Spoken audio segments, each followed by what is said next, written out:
this is my mother, and I think you can see she's a really, it's a photograph that shows her to be really lively, and she's entertaining. She was in her late 80s when this was taken. It was at one of my nephew's weddings. Up until about 6 years ago, she was very, very well, and then she acquired a community pneumonia and was admitted extremely sick, and was in hospital for 7 weeks, during which time she also acquired C. difficile. So the two together, well, I think we all thought that she would die. And I think, to be honest, if there hadn't been some family intervention, she might have done. And since then, well, over that 6 years, she's had 5 admissions to hospital, one of which was the pneumonia, one of which was the most recent, which was the cardiac failure, and the others with fractures following falls, one of which was a fractured neck of femur. So some significant hospital admissions. On each occasion, she's been moved on numerous occasions inside the hospital.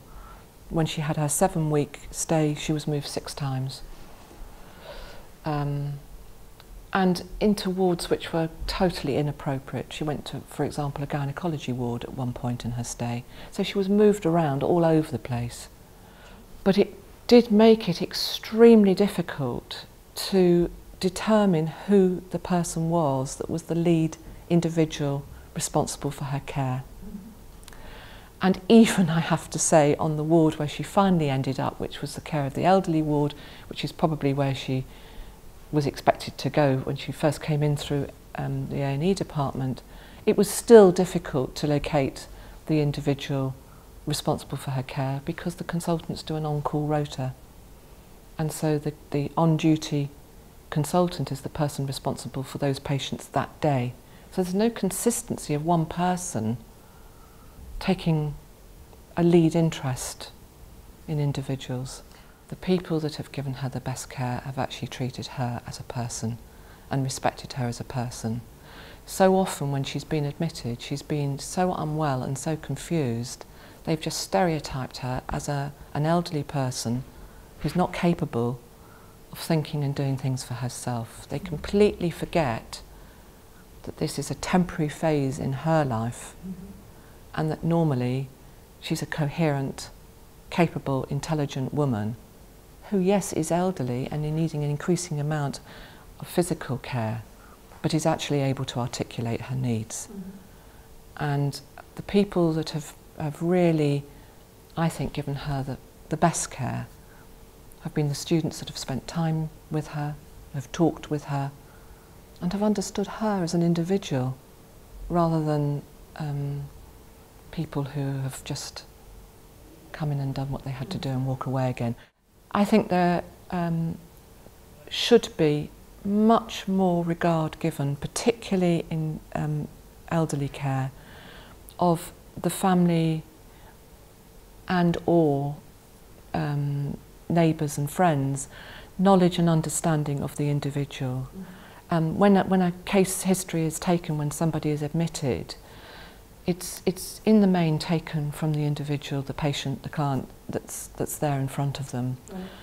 And other bits are teased out of family as the patient goes on.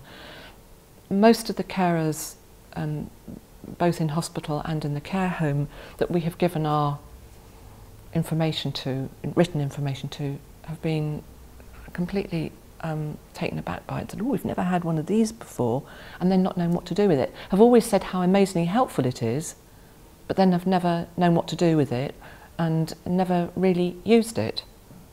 So when they've been in conversation with us, they've asked questions and I've said, "But you've got that information. We gave it to you."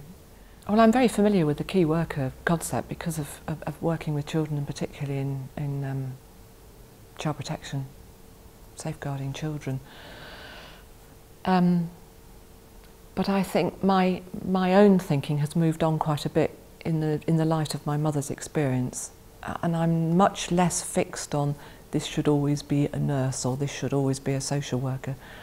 I think that if somebody is going to take on the lead to take responsibility for organising and supporting the care of a patient or a client, then it should be somebody who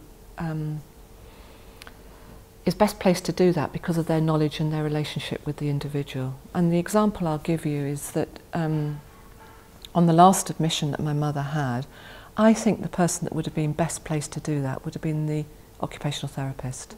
In a way, it's an anathema to be talking about any of this without mentioning leadership. Because at the end of the day, that's where the role modelling comes from. That's where the initiative to do things in a creative and innovative way on behalf of patients, that's where it comes from. There is a need for some structural solutions, but actually what I'm talking about is all about good communication, which will then, I think, lead to better coordination. Some of the structural things are much more difficult to do, but the communication is something we can do now, which doesn't cost anything. And actually keeping people in touch with each other and ensuring that the person that's at the heart of it is the individual that is needing help, I don't think that's too big or too difficult an ask, really. It's a way of thinking differently as opposed to having to manoeuvre barriers that we all know are really difficult.